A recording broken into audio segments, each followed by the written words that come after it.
Welcome back, my family. Before we jump into today's horror stories, don't forget to like, subscribe, and share this video with your friends and family. Your comments and likes really help YouTube push our video and show you even more stories. I'd also love to know, where are you watching from and what time is it there? Drop your answers and suggestions in the comments, and who knows, I might give you a shout out in the next video. Thank you for being here and for all your amazing support. The first time I heard the lock click from inside my boss's office, I thought I imagined it. I was alone on the floor, the cleaning crew had already left, and the motion sensors kept snapping the lights on in islands as I walked past. His door had a narrow wire glass window, and the blinds were always tilted down. No light, no shadow, just the soft, definite sound of a thumb turn sliding home. I stood there with a cold paper cup of coffee in my hand, waiting for a shape to move behind the glass. Nothing. I tapped the door with a knuckle. Hello. The word died in the carpet. Silence. Then, from somewhere above me, a faint shift of air. The vent over the hallway made a tired sigh. Our company was small, a logistics software firm on the fourth floor of a building nobody visited unless they were lost. My boss, Daniel Price, liked it that way. Quiet is productive, he told us on my first week. He kept his office door closed and the blinds angled so you could never see more than a slice of desk. He also kept strange hours. I'd see his jacket on the back of his chair when I left at 6, and his coffee cup in the exact same place when I arrived at 8. The next morning after the lock sound, he was at the break room sink before anyone else, rinsing out that same mug. He was in yesterday's shirt. He looked like he'd slept on a bench. Hair flattened wrong, eyes red-rimmed, a sweet stale smell like cheap cereal and mint.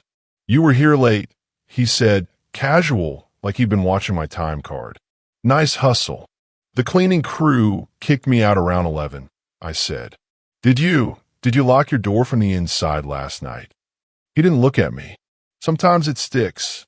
That week, the building's badge reader broke for 2 days, and the guard at the lobby desk, an older guy named Owen, kept a manual log.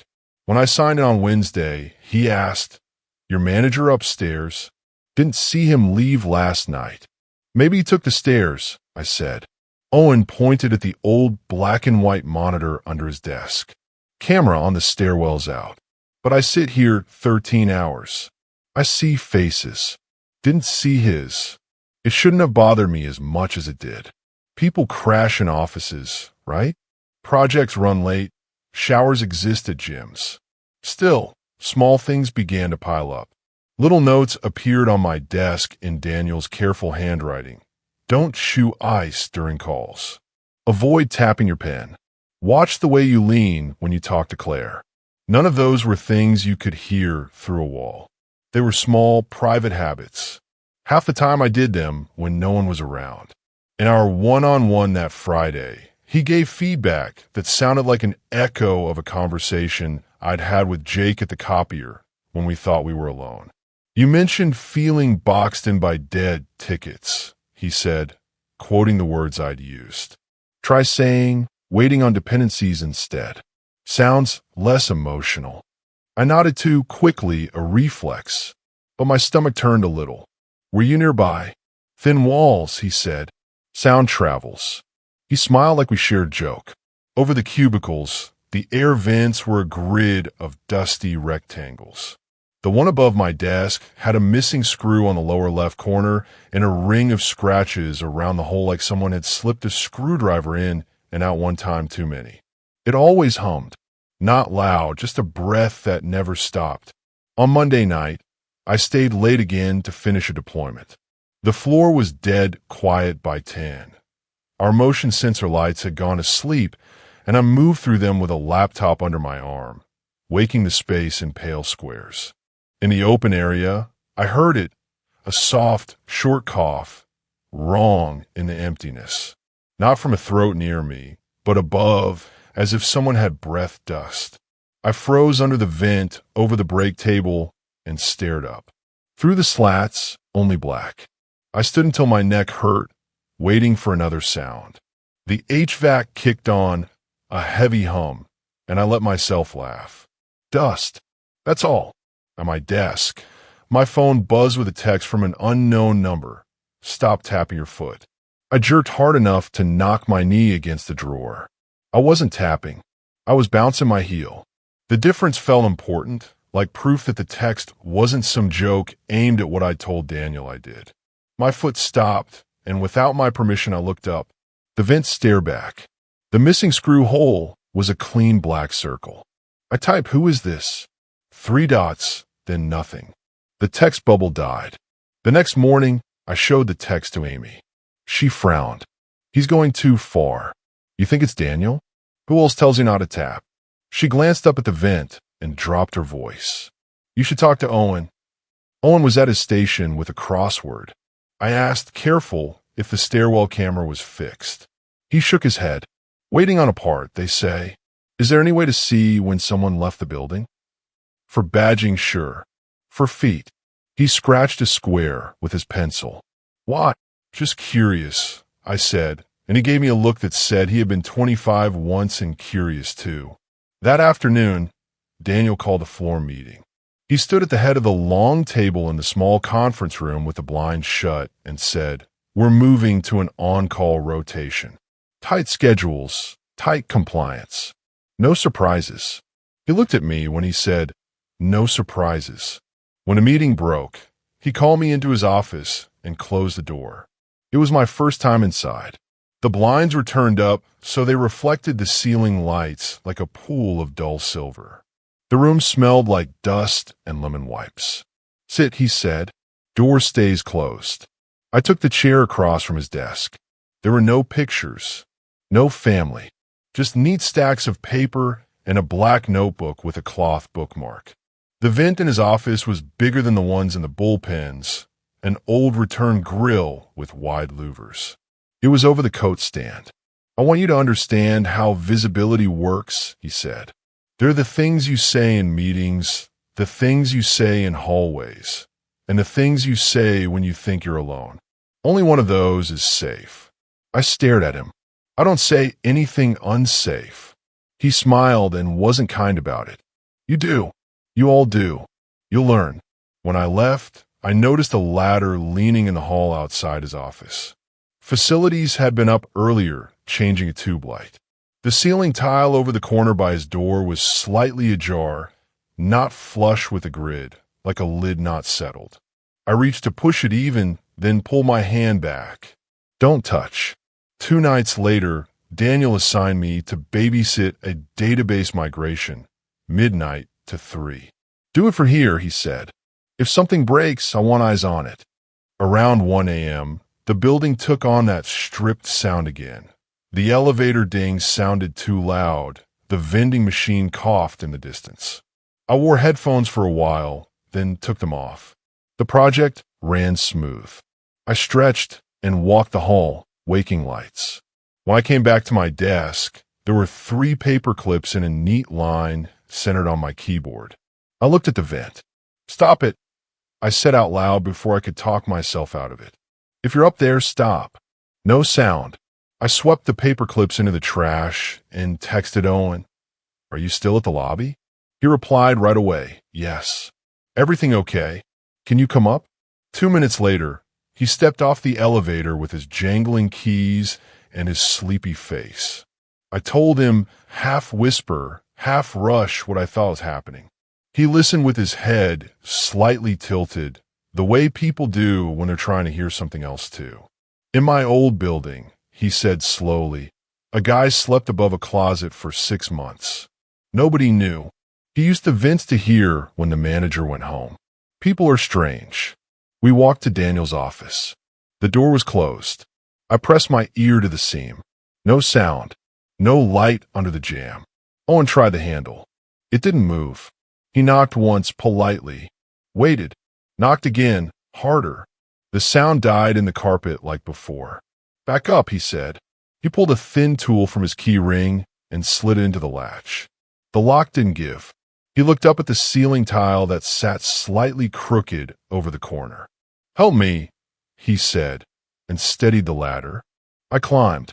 My hands shook more than I wanted them to. When I pushed the tile up, a breath of warmer air touched my face. The plenum space was a low world of dust and cables and silver ductwork. It smelled like old fabric. I lifted my phone, turned on the torch, and swept the beam.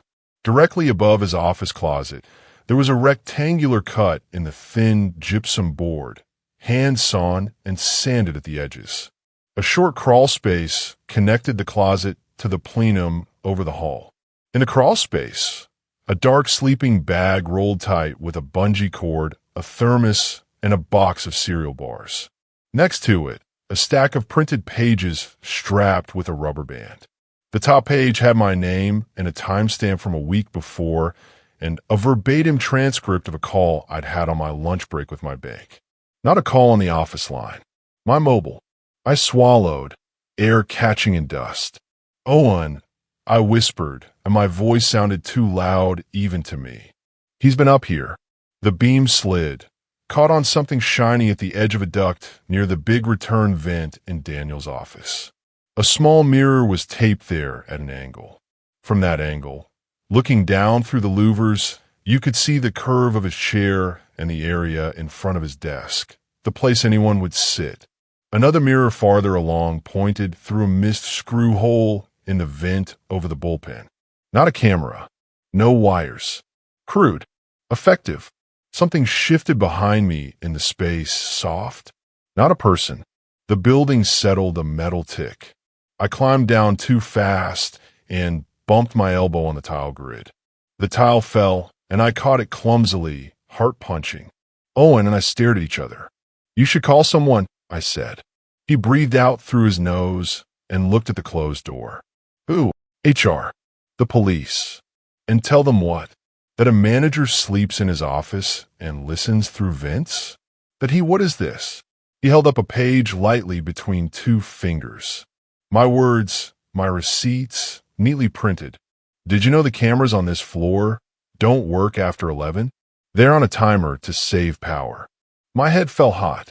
If the cameras don't work, how would anyone prove anything? Owen slid the page back into the stack and tucked the stack behind the ladder.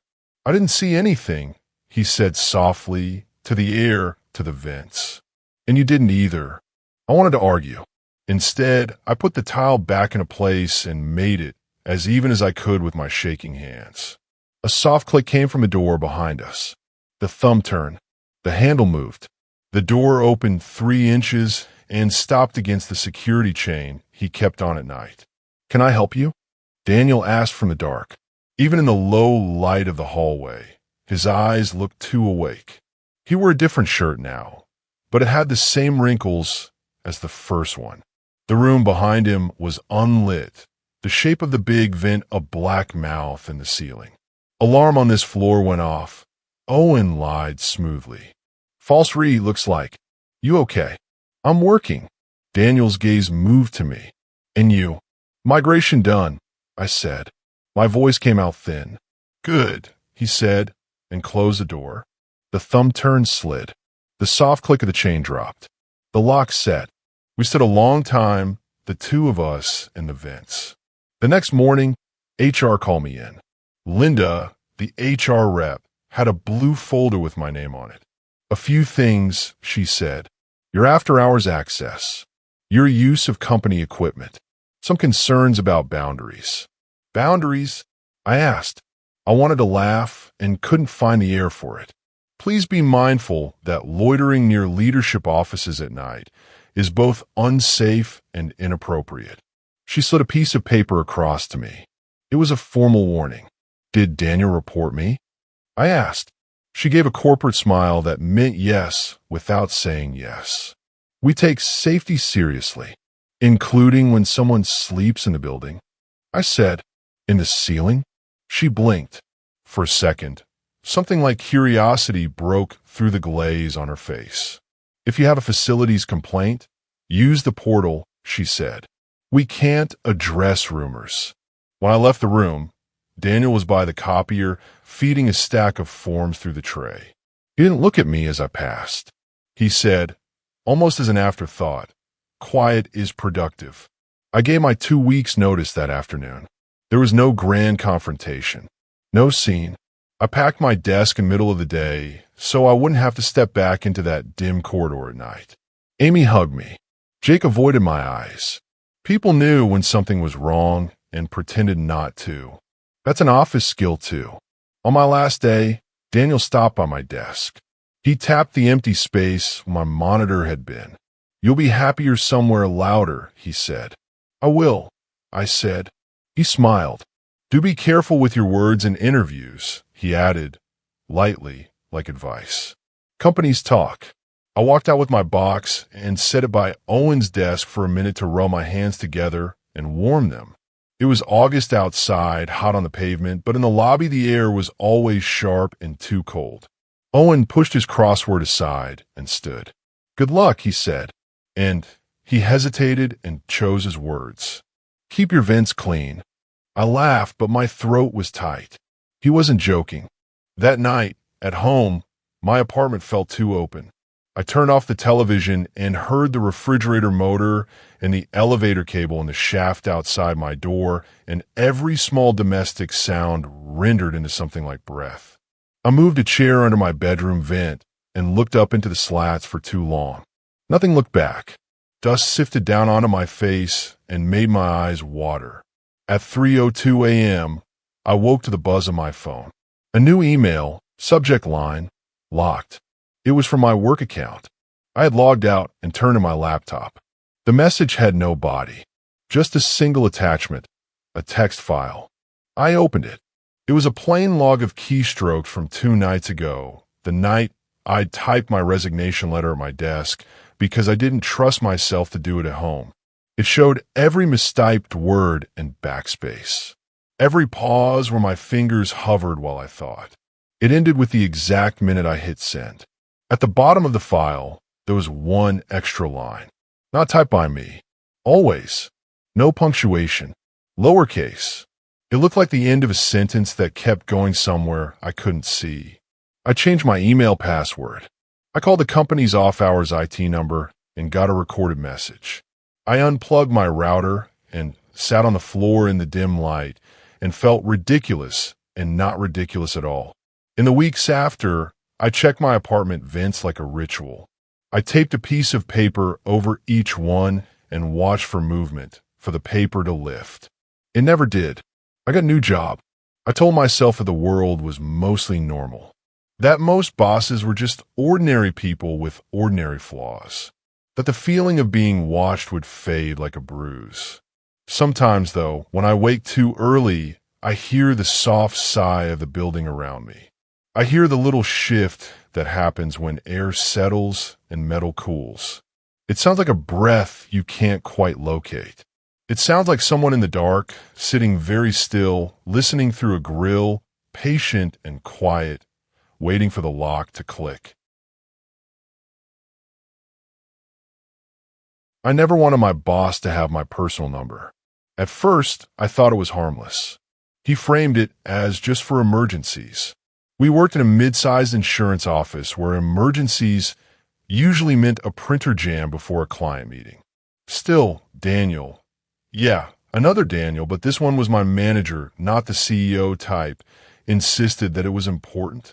Clients don't always wait for 9 a.m., he told me with that flat smile of his. If something comes up, I need to reach my team. You understand. I gave it to him because I didn't know how to say no. The first call came 2 nights later. I jolted awake at 3:07 a.m. The screen lit my bedroom in a pale glow. Daniel work. My stomach clenched. I answered groggy, "Hello." Nothing. Just breathing. Long, steady breaths, too controlled to be accidental. "Daniel?" I asked, sitting up.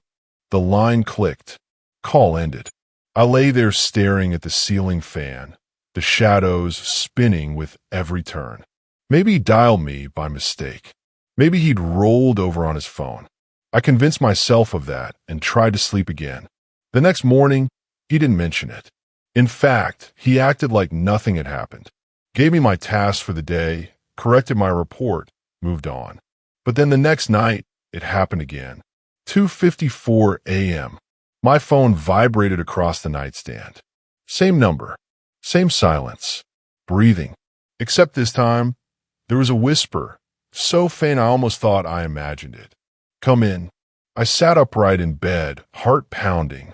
Daniel, what are you doing? It's the middle of the night. The line clicked off. I didn't sleep after that. Every creak in my apartment felt magnified. By sunrise, I was sick with exhaustion. At work, he finally spoke about it. Not directly, just in passing while I was pouring coffee. Some people are more reliable when they're tested, he said. His eyes lingered on me too long. That day, I noticed something else. He carried no phone. At least, not visibly. Everyone else kept theirs on the desk or pocket, but Daniel's was never around. How had he been calling me? The third call shattered any excuse I had left. It was Friday night. I'd gone to bed early, desperate for rest. The ringtone split the dark at 3:11 a.m. I answered on the first ring, whispering, "Stop calling me."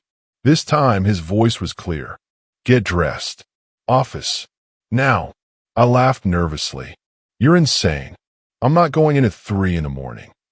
The tone in his voice cut the air. Calm. Cold. "If you want to stay, you'll obey." Then silence. I sat with the phone pressed to my ear until the call ended itself. I didn't go in, but I also didn't sleep. I sat on my couch with the lights on, listening for footsteps outside my door. Saturday morning, I thought maybe I was done. Maybe I'd hand in my resignation Monday. But when I checked my phone, there were no call logs. No record of him ever dialing me.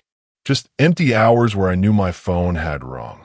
By Monday, I was running on fumes. He looked at me across the bullpen and smiled faintly. "Rough weekend?" he asked. I nodded without speaking. That night, the phone rang again. Same hour. Same demand. "Come in." I broke. I actually went. The building was silent when I unlocked the side door. My badge beeped too loud in the stillness. The fluorescent lights hummed as I walked to the open floor. Every cubicle was dark, except one, his office. The blinds were tilted just enough for me to see him sitting there, perfectly upright, waiting. I knocked softly. "Come in," he said, already knowing it was me. I stepped inside. His desk was bare except for a yellow notepad and an old-fashioned landline phone. No computer, no files, just a phone. "You came," he said, pleased. "That shows initiative. Why are you calling me at night?" My voice cracked with anger and fear. "Discipline," he said simply. "Obedience. I need to know who I can count on when it matters." By dragging me out of bed at 3 a.m., his smile never changed.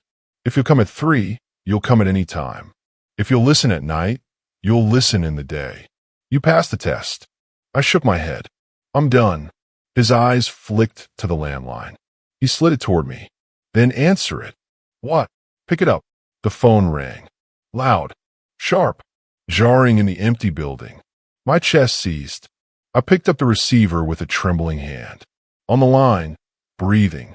My breathing, perfectly matched, like an echo looped back at me. I slammed it down and stumbled out of his office.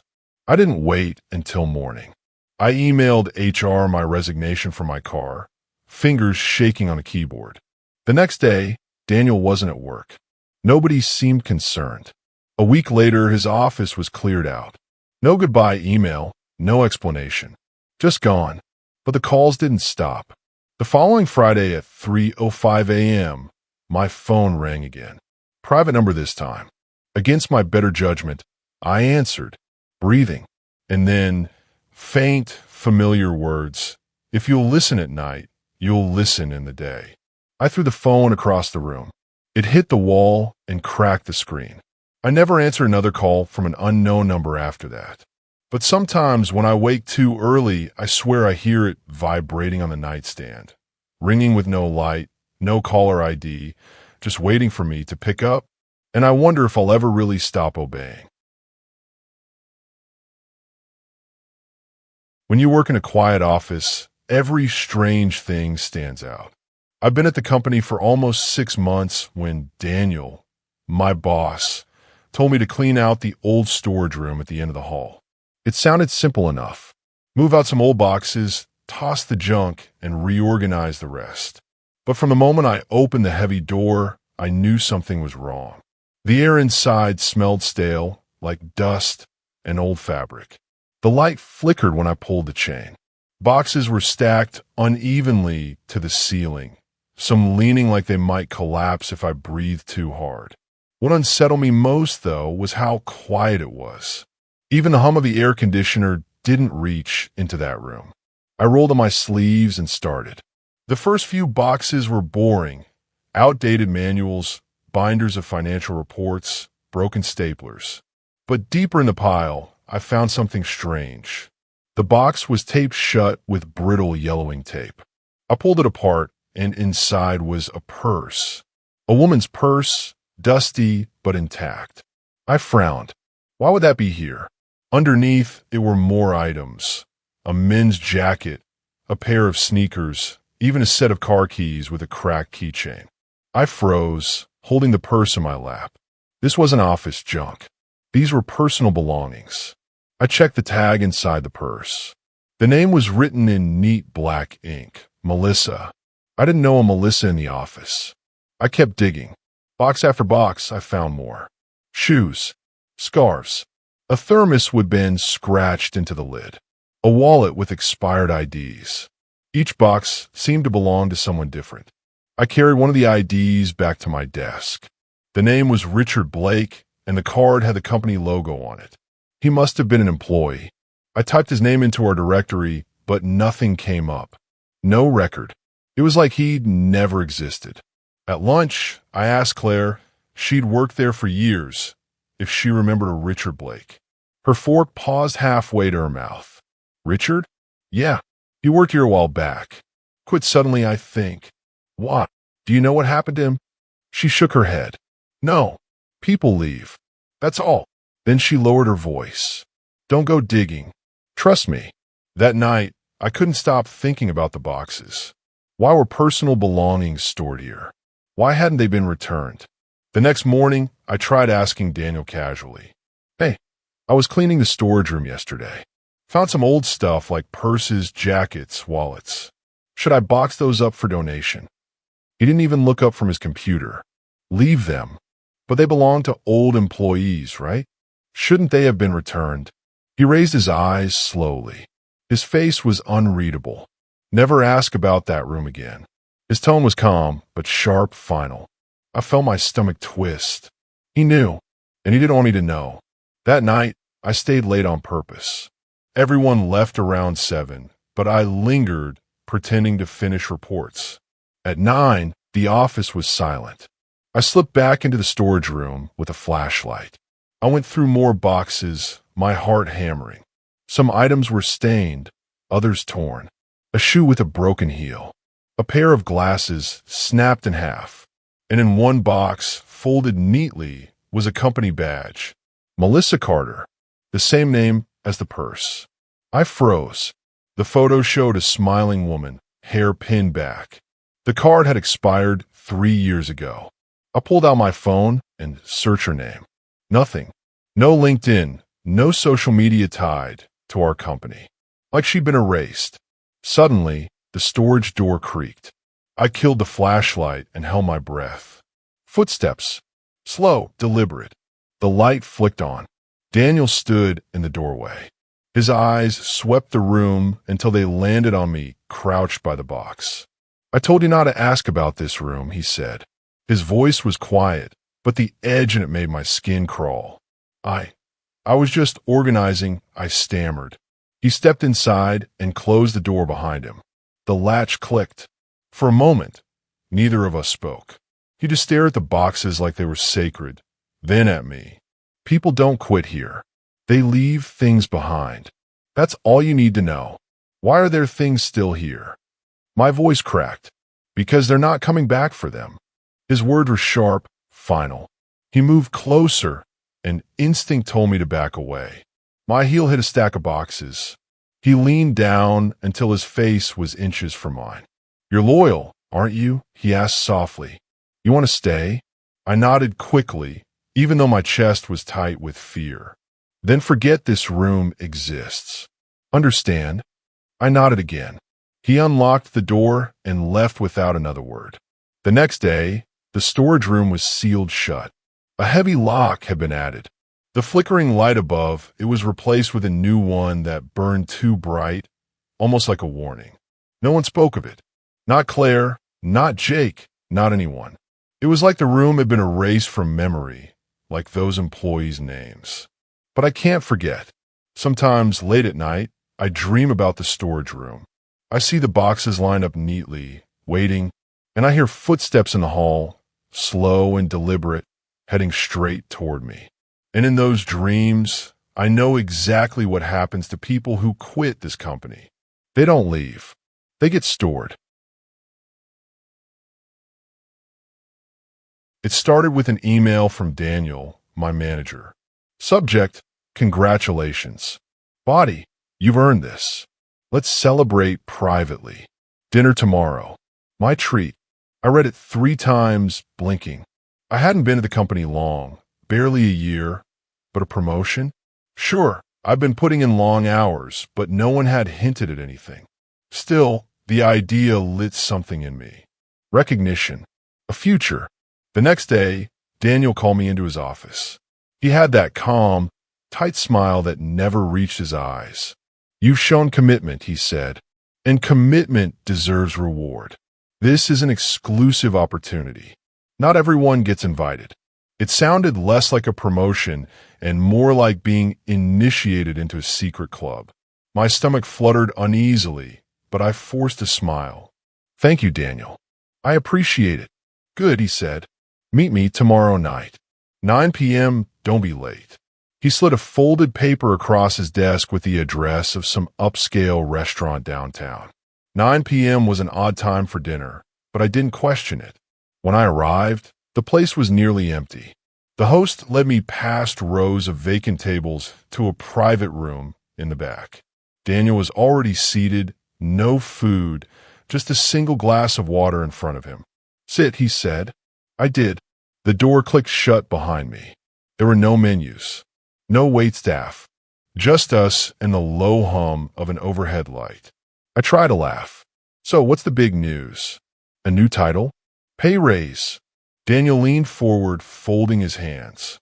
"You don't get promoted here," he said softly. "You get chosen." The air felt heavier. My throat tightened. "Chosen for what?" "For something greater than numbers and titles," he said. His eyes never left mine. "A place closer to the core. A seat at the table that really matters." "What table?" I asked. He reached under the chair beside him and slid out a box. Inside were candles, thick and black, and a stack of papers bound with string. He set them on the table and lit one with a silver lighter. The flame flickered, throwing shadows across his face. "This is tradition," he said. "Everyone you admire here has gone through it. Everyone who lasts." My pulse thudded in my ears. "This looks like some kind of ritual." He smiled faintly. "Words like that make it sound silly. Think of it as a test. Loyalty, willingness, strength." I stood up. "This isn't what I came here for." His voice sharpened. "Sit down." I froze. Something in the tone made my skin crawl. Reluctantly, I lowered myself back into the chair. Daniel placed a stack of papers in front of me. They weren't contracts. They were pages covered in names, dozens of them. Some I recognized from company directories. Some were strangers. Many were crossed out. "These," he said, tapping the list, "are those who were offered the same choice you're being offered tonight. Some accepted. Some didn't." He leaned closer. "The ones who didn't don't matter anymore." My hand shook as I pushed the papers away. "This is insane. I'm not doing this." "Then you won't last here." His words were matter of fact, not angry. People who refuse disappear. They always do. I stood again, forcing steel into my voice. "I quit." His smile widened just slightly. "No one quits." I left the room without looking back. My heart hammered the whole walk to my car. The following Monday, Daniel didn't mention the dinner. He acted like nothing had happened, but I noticed the way his eyes lingered on me, watching, measuring. 2 weeks later, one of my coworkers vanished. Claire.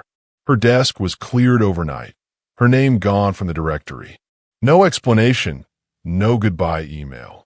When I asked around, people shrugged uncomfortably. She must have quit, someone muttered. But I knew better. That night, an envelope slid under my apartment door. No stamp, no address, just my name. Inside was a single sheet of paper.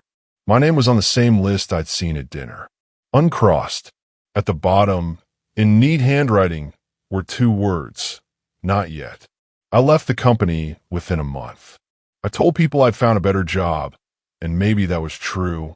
But the real reason was the list, the candlelight, the way Daniel said, no one quits.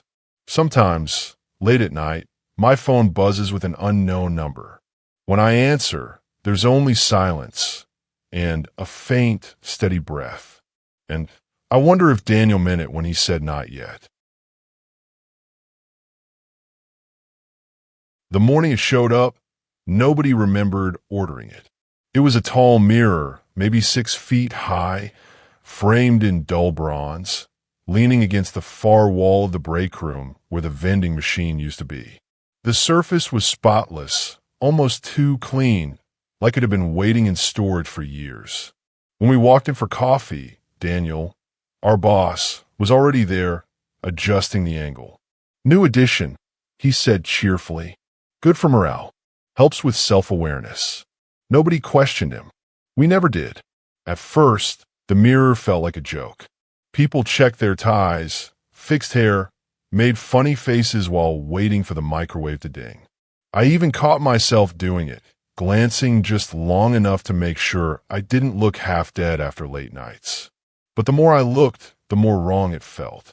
The reflection wasn't quite right. Not an obvious way. It was subtle. My smile seemed to beat late. My blink lingered a fraction longer than it should. Sometimes my reflection's eyes followed me even when I turned my head away. One afternoon, while everyone else was at lunch, I stood in front of it for longer than I meant to. I lifted my hand. My reflection lifted its hand too, but slower, like it was thinking first. I stepped back fast, knocking into a chair. When I glanced toward the door, Daniel was standing there, watching. His expression was calm, unreadable. Interesting, isn't it? He said softly. I forced a laugh. Guess I'm just tired. Or maybe you're noticing what others don't. He leaned against the doorframe. That's a rare quality. Don't lose it. Then he walked away.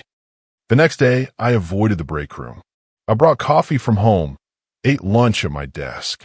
But by midweek, I couldn't resist checking.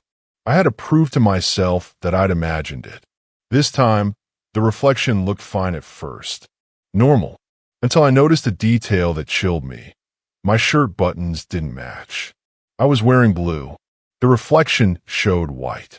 I froze. The reflection smiled, just a fraction wider than I had. I stumbled back again, heart hammering. And once more, Daniel was there in the hallway, watching. You see it, don't you? He asked. I didn't answer. He stepped inside, standing between me and the mirror. Most people ignore details. You don't. That means you're ready. Ready for what? I asked. For the truth, he said. And then he walked out, leaving the mirror looming behind him. From then on, things got worse. Sometimes when I passed the break room, I swore I saw people in the mirror who weren't there in the room. A man in a gray suit standing behind me when I was alone. A woman brushing her hair in the corner, even though the actual corner was empty. One night, I stayed late. Around 10, the office was silent, lights humming above my desk. I went to the break room for water. The mirror glowed faintly in the dark. When I stepped closer, my reflection leaned forward too, but this time, its lips moved. Not mine. Its lips. It whispered something I couldn't hear. I ran. The next morning, I told Claire, one of my coworkers. She gave me a long look, then shook her head. Don't talk about it, she whispered. He doesn't like it when people notice. Daniel, she said. Her voice dropped lower. He brought it here. He wants us to see it, but only the right ones. The right ones for what? I asked. She didn't answer. She just walked away. That Friday, Daniel called me into his office. The blinds were shut, the room dim except for the desk lamp. He gestured for me to sit. The mirror unsettles you. Yes, I admitted. That's good. Fear is awareness. It means you're seeing it properly. He leaned closer, lowering his voice. Do you know why I put it there? I shook my head. It shows who belongs, he said. And who doesn't? I stared at him. What does that mean? Some people's reflections line up. Some don't. The ones who don't last. I left his office shaking. 2 weeks later, Claire stopped coming to work. No goodbye. No explanation. Just gone. When I asked Daniel, he smiled faintly. She didn't belong. Now, I avoid the break room completely. I bring food, coffee, everything to my desk. But even then, I feel it. Sometimes when the monitor goes black, I see more than my reflection. A shadow smiling just a beat too slow. Eyes that follow when I turn away. And at night, in my apartment, I catch myself looking into mirrors longer than I should. Waiting, watching, because I know what Daniel meant. The mirror doesn't just show who you are. It shows whether you'll last. And lately, I'm not so sure my reflection and I are still on the same side. When Daniel told me I'd be the one covering nights, I thought it was some kind of punishment. I wasn't late on projects. I didn't mess up with clients. Still, he leaned back in his chair, folded his hands, and said, "You'll do better at night. Fewer distractions." I wanted to argue, but his tone made it final. So every evening at 6, when the others packed up, I stayed. My job was to monitor overnight system updates, log issues, and make sure nothing crashed before morning. The first few nights were boring. The building was too quiet, just the hum of lights, the occasional groan of pipes. But on the 4th night, I realized I wasn't alone. At around midnight, I heard footsteps in the hallway. Not fast, not urgent, just slow, steady steps. I thought maybe security was doing a round, but when I peeked out, the hall was empty. Then, around 1 a.m., I saw him. Daniel. He walked down the hall without turning on the lights. His shoes echoed softly, but he didn't acknowledge me. He didn't even glance my way. He just wandered, one hand brushing the wall, eyes fixed ahead like he was in a trance. I waited for him to circle back. He didn't. The next night, he did it again. This time, I followed him quietly. He drifted from corridor to corridor, always in the dark. When he passed the break room, he paused, pressed his hand flat against the door, and whispered something I couldn't catch. Then he moved on. I crept back to my desk, pretending to be busy. 10 minutes later, he appeared behind me. "You're settling in," he said softly. I forced a smile. "Yeah, just keeping watch." He nodded. His eyes lingered on me longer than necessary. "I don't like being alone at night. That's why I hired you." My stomach tightened. "Sure," I said, though the words felt wrong. He left without another word. By the end of the first week, I dreaded the shifts. Daniel was always there. Not every hour, but enough to unsettle me. Sometimes I'd hear him in the stairwell, pacing up and down. Sometimes he'd stop at the glass doors to the lobby and stand there, staring into the dark parking lot. I asked Owen, the security guard downstairs, if he'd seen Daniel leaving at strange hours. Owen frowned. "Your boss? He never leaves. Signs him before noon, stays until morning. Like he lives here. Doesn't that bother you?" I asked. Owen shrugged. "Not my business. Some people just don't go home." The second week, things escalated. I was finishing a log entry when I heard my name whispered, quiet, drawn out. It came from the corridor behind me.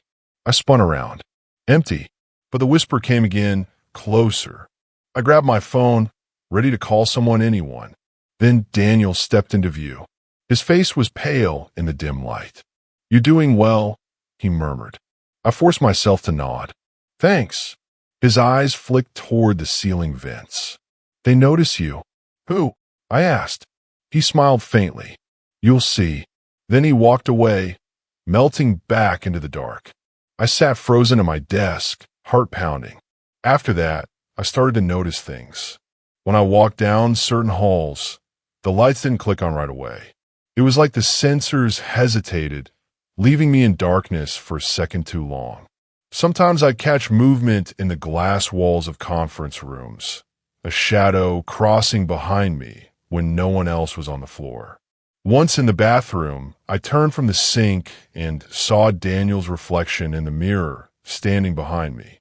But when I spun around, the room was empty. I splashed water on my face and stumbled back to my desk, refusing to look into the mirror again. By the third week, I couldn't take it. I cornered Daniel one morning as the sun came up. "Why do you stay here at night?" I asked. He tilted his head, studying me. "Because someone has to." "That doesn't make sense. You have a home, right?" His lips curved into that half smile. "The office is my home. The day is for appearances. The night is for truth." I swallowed hard. "And what am I here for?" His eyes darkened. "To make sure I'm not alone." That night, I decided to leave early. I logged out of the system around 2 a.m. and grabbed my bag. The elevator doors opened with a soft chime. But Daniel was inside. He stood motionless, hands folded in front of him, eyes fixed on me. "You're leaving?" he asked. I forced a shaky laugh. "Just tonight. I'm exhausted." He stepped out of the elevator, blocking my way. "The night isn't finished. Neither are you." I backed away slowly. "I'll be back tomorrow." He leaned close enough for me to feel his breath. "You'll stay. We need you." I didn't argue. I sat back down at my desk, pretending to work until dawn. Daniel wandered the halls again, humming softly to himself, always in the dark. By morning, I was trembling from exhaustion. I lasted 3 more nights. 3 nights of whispers, shadows, and Daniel's pale figure drifting through the unlit corridors. On the last night, he appeared beside my desk at 3 a.m. "You're almost ready," he said. "For what?" "To understand." He smiled. "The night isn't empty. It listens. It remembers." I couldn't take it anymore. I left my badge and laptop on the desk and walked out, ignoring the way he called my name as I reached the elevator. I never went back. Sometimes, though, I wake up at 3 a.m. to the faint sound of footsteps in my hallway. Slow, steady. And once, when I looked into the dark vent above my bed, I thought I saw pale eyes watching. The night isn't empty. And maybe Daniel was right. It remembers. I wasn't supposed to see it. Daniel had asked me to grab a stapler from his desk while he was in a meeting. I opened the top drawer, rifling through pens and sticky notes, when I noticed a black notebook tucked neatly at the back. The corner was frayed, the kind of wear that comes from being handled often.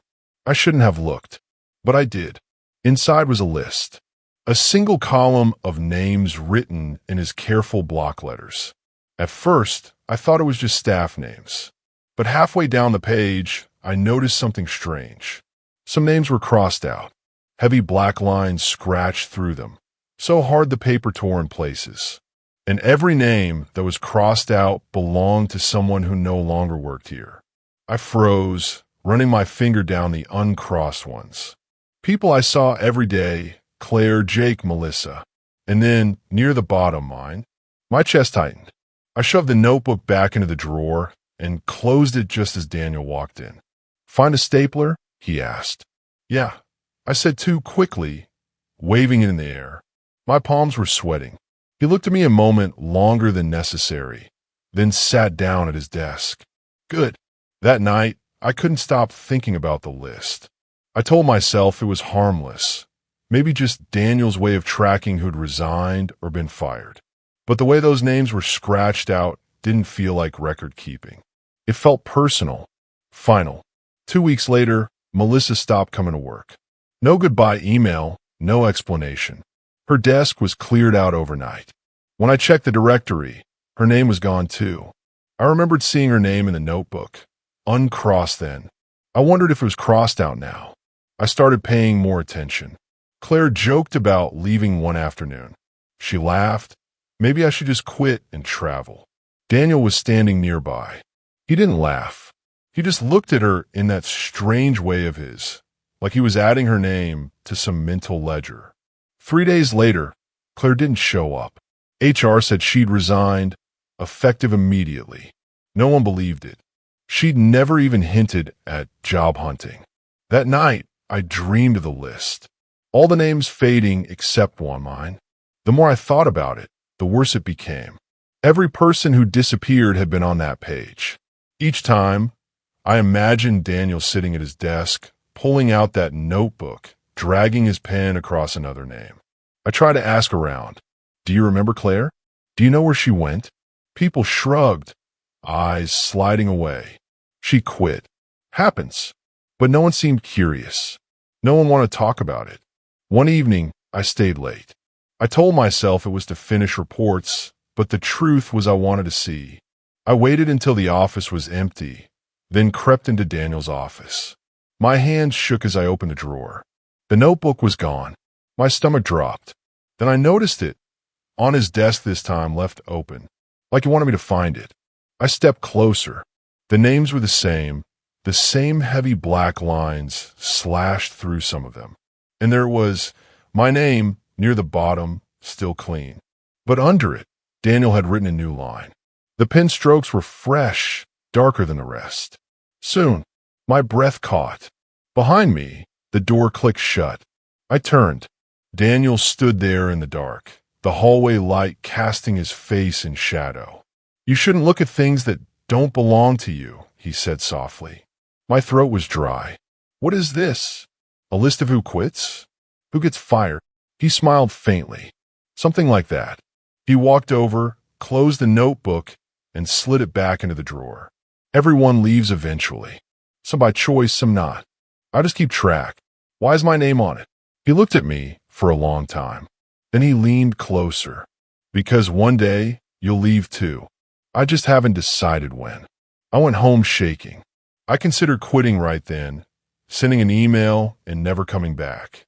But the words he'd said echoed in my head. I haven't decided when. It wasn't about quitting. It was about him deciding. The next week was torture. Every time my phone buzzed, I thought it was him. Every time a coworker's desk was suddenly empty, I imagined another line slashed through a name. One night, unable to take it, I called HR. I asked if I could see records of people who had left recently. The woman on the line hesitated, then said, "I'm sorry. That information isn't available to you. But people keep disappearing. Claire, Melissa, Richard. Those names don't match any current or past employees," she interrupted. I froze. "What do you mean? They worked here." "I think you must be mistaken," she said, and hung up. The next morning, Daniel stopped by my desk. He rested his hand lightly on my shoulder, too casual, too deliberate. "You've been asking questions," he said quietly. I stared at my screen, just trying to understand. He squeezed once before letting go. "Don't. It's better that way." When he walked off, I noticed a piece of paper slipped under my keyboard. My blood went cold as I pulled it out. It was a torn page from the notebook. My name was written in the middle. A single black line ran through it. Crossed out. I didn't wait. I grabbed my bag and left without saying a word to anyone. I never went back. But sometimes, late at night, I dream of that list. I see the names disappearing one by one, until mine is the only one left. Always crossed out, always final. And when I wake, I half expect to find Daniel standing at the foot of my bed, pen in hand, ready to draw the last line himself. The rule was simple. Never go into the basement. Daniel, my boss, made that clear on my first week. Supplies are upstairs. Files are on the server. No reason to go down there. he said, almost too firmly. Leave the basement locked. I didn't think much of it at first. Lots of old buildings had dead space, storage, and used rooms, forgotten corners. But the way he said it stuck with me, like the rule wasn't just policy. It was personal. For months, I ignored it. Then one night, working late, I heard something that made me stop typing mid-sentence. It was faint at first, muffled, almost like a radio 2 rooms away. A low, shaky sound. I froze, straining to hear. Then it became clear, crying. It was coming from the vents. I followed the sound down the hall, past the copy room, until I reached the heavy gray door marked basement access. The crying grew louder there. Sharp gasps, choked sobs. My heart pounded. I gripped the handle, expecting it to be locked. But when I turned it, the latch gave with a soft click. The smell hit first. Damp concrete, mildew, and something sour beneath it all. The stairs creaked as I descended, flashlight from my phone barely cutting through the dark. The crying had stopped. What replaced it was worse. Silence, thick and heavy, like the air itself was listening. At the bottom, I found rows of metal filing cabinets tipped on their sides, broken chairs, and stacks of cardboard boxes that looked decades old. My light swept across peeling paint and concrete walls scratched with faint marks. At first, I thought they were cracks. Then I saw they were words. Dozens of them. Help! Let me out! Still here. The letters were jagged, desperate, carved into the walls with something sharp. My hand shook as I raised the light higher. More scratch marks covered the walls, deep gouges, long as claw marks, running up toward the ceiling. I stumbled back, bumping into a pile of scattered folders. Papers spilled across the floor. I crouched to pick one up and froze when I read the cover page. Employee files. Each folder had a name I recognized, people who'd worked here before me. Some I'd only heard in passing, stories about co-workers who'd moved on. Melissa, Claire, Richard. Their photos smiled up from ID headshots, clipped neatly inside. But stapled behind each photo were notes. Short, clinical lines in Daniel's handwriting. Stopped asking questions. Didn't belong. Erased. I shoved the papers back, pulse racing. That's when I heard footsteps above. Slow. Deliberate. Daniel. The light under the door at the top of the stairs vanished as his shadow blocked it. The handle rattled once, then stilled. I held my breath, crouched low among the boxes. My phone light flickered, battery dying. In the dimming glow, I saw one last thing. A pair of broken reading glasses on the floor, half buried in dust. When the light finally blinked out, I was swallowed by pitch black. The footsteps creaked across the floor above me, circling, lingering. Then they stopped right over where I crouched. I pressed my hand over my mouth to keep from making a sound. Minutes passed, or maybe longer. Then the door at the top creaked shut. The lock clicked. I was trapped. I scrambled in the dark, groping for the stairs, knocking over boxes in my panic. When I reached the door, I shoved my shoulder against it, but it didn't budge. I pounded, shouting until my throat burned. No answer. Finally, I collapsed against the steps, shaking. The silence pressed in again, heavier this time. And then, in the dark, a whisper drifted from the far corner of the basement. Still here. I froze. My breath caught. The voice was raw, cracked, but it was real. Still here. I stumbled down the steps again, phone clutched in my hand though the light was dead. I backed into the wall, eyes straining against the dark.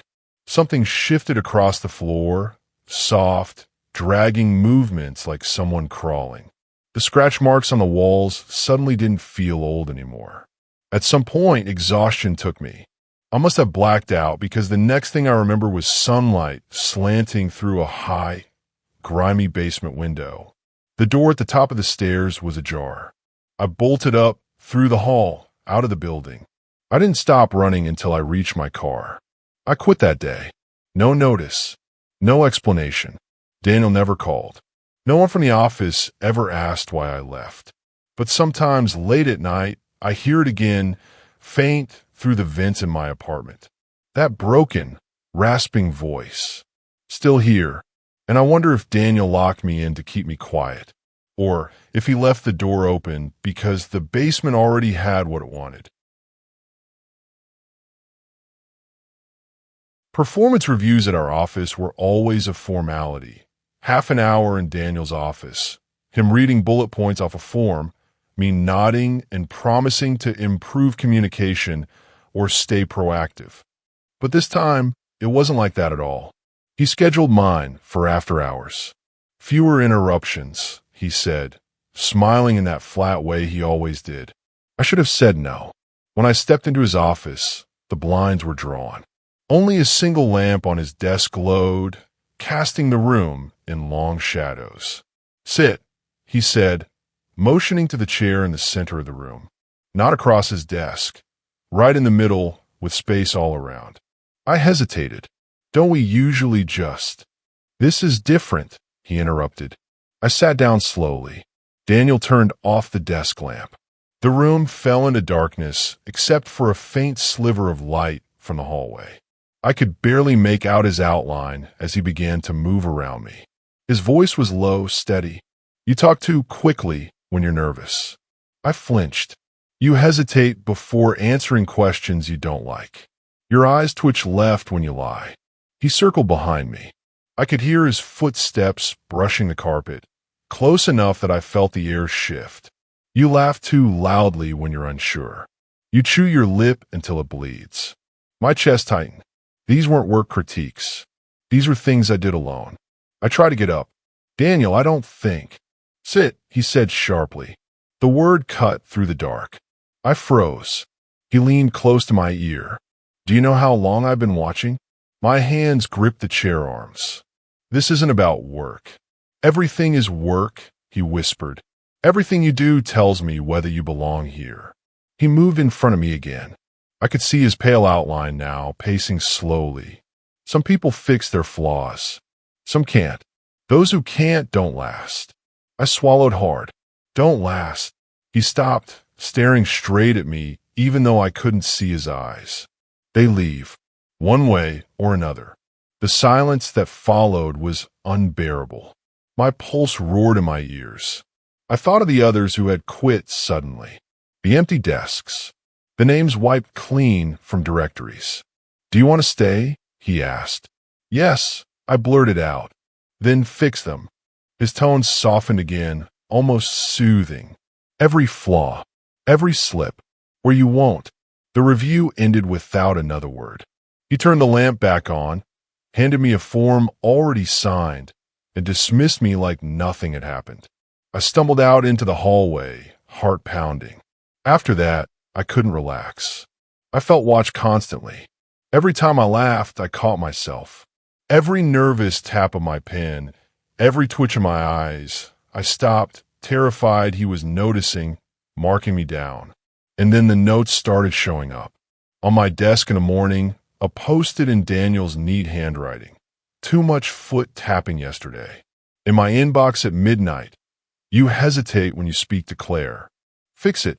One afternoon, I found a folded sheet under my keyboard. Inside was a list of my habits, every detail written in order. At the bottom, do better. The others didn't get notes. At least, not that I could see. But their desks emptied one by one. First Melissa, then Richard, then Claire, each one gone overnight. Their names disappeared from the directory within hours. I checked Daniel's office once when he left for lunch. The black notebook was there in his drawer, pages filled with names. Some were crossed out. Mine was at the bottom, clean for now. The second review came a month later. He didn't call it that this time. Just said, stay late tonight. We'll talk. I almost refused. Almost. But fear kept me silent. At 8 p.m., I sat in the same chair, the room dark again. He circled. You still hesitate when you lie, he murmured. I'm not lying. Silence. Then, you just did. I gripped the arms of the chair, nails digging into the fabric. Please, I just want to do my job. This is your job, he said. His steps slowed until he stopped directly behind me. I felt his breath on my neck. You're close, he whispered. Closer than most. But one slip, and you'll be gone like the others. I didn't sleep that night, or the next. Every reflection in my laptop screen, every shadow across the cubicles, I thought it was him watching. Finally, I couldn't take it. I left my resignation letter on my desk one morning and walked out. I thought that would be the end. But 3 days later, an email arrived in my personal inbox. No subject line, no message, just an attachment. I opened it. It was a transcript, word for word, of the conversation we'd had in his office during the first review. Every line, every hesitation, every slip. At the very bottom, one sentence written in bold. Flaws remain. We'll review again. Now, every time the phone rings after midnight, I don't answer. But I know one day he'll schedule another review, and I don't think he'll let me walk out of it. When Richard didn't show up for work one Monday, no one seemed too concerned. People leave jobs all the time. Maybe he'd finally had enough of Daniel, our boss. Richard had joked about quitting often enough. But what unsettled me was how quickly he was replaced. By Wednesday, a new hire was sitting at Richard's desk. Same chair, same keyboard, even Richard's old coffee mug still sitting beside the monitor. Everyone, this is Mark, Daniel announced. He'll be taking over. Mark smiled politely, but something about him made my stomach knot. He wasn't just sitting in Richard's seat. He was wearing Richard's clothes. The same check shirt Richard had worn nearly every Friday. The same black hoodie he used on cold mornings. At first, I thought maybe Daniel had given him Richard's old things. Offices reuse supplies all the time. But then I noticed Mark using Richard's nickname. Richard had always signed emails as Ricky. Casual, a little corny. And that very first afternoon, Mark sent out a team-wide email. Looking forward to working with you all. Ricky. Nobody blinked. Nobody asked why the new guy had the same nickname. I sat at my desk staring at the email, feeling cold. The next day, I tried to ask Daniel about it. Hey, just curious. Is Mark using Richard's old login? His email signature. Daniel's eyes fixed on me. Calm. Steady. Nothing's changed, he said. Don't you see? And that was it. He walked away. The more I watched Mark, the worse it got. He started laughing at Richard's old jokes, the ones we'd heard 100 times. He called Claire by the same nickname Richard had used, Claire Bear. He even hummed the same tune Richard always hummed when he was buried in spreadsheets. At lunch one afternoon, I asked him directly, So, where did you work before this? He smiled faintly. Here. No, I mean before this company. Here, he repeated, tone flat. I laughed nervously. You mean this department? Here. His eyes locked on mine, unblinking until I looked away. That night, I stayed late, determined to dig. I searched the company directory for Richard's name. Nothing. Not archived, not inactive, gone completely, like he'd never existed. But when I checked Mark's entry, I froze. His profile picture was the same as Richard's. The same smile, the same tilt of the head. Only the name had changed. I backed away from my screen, heart hammering. The following morning, Richard's belongings had vanished. His jacket that used to hang on the back of his chair, gone. The old bobblehead he kept on his monitor, missing. But Mark leaned back in the chair exactly like Richard had, feet propped on the same drawer, sipping from the same chipped mug. When I passed his desk, he looked up and grinned. Morning, he said in Richard's voice. I nearly dropped my coffee. I tried asking around. Do you guys remember Richard? Worked here last week. Blank stares. Claire frowned. You mean Mark? He's been here a while. No, Richard, I insisted. He sat right there. She shook her head slowly, like she was worried about me. There's never been a Richard. I wanted to scream. That evening, Daniel stopped by my desk as I was packing up. His hand rested lightly on my shoulder. "You seem distracted," he said softly. "I'm fine," I lied. He leaned closer. "You're struggling to adjust. But nothing has changed. Remember that."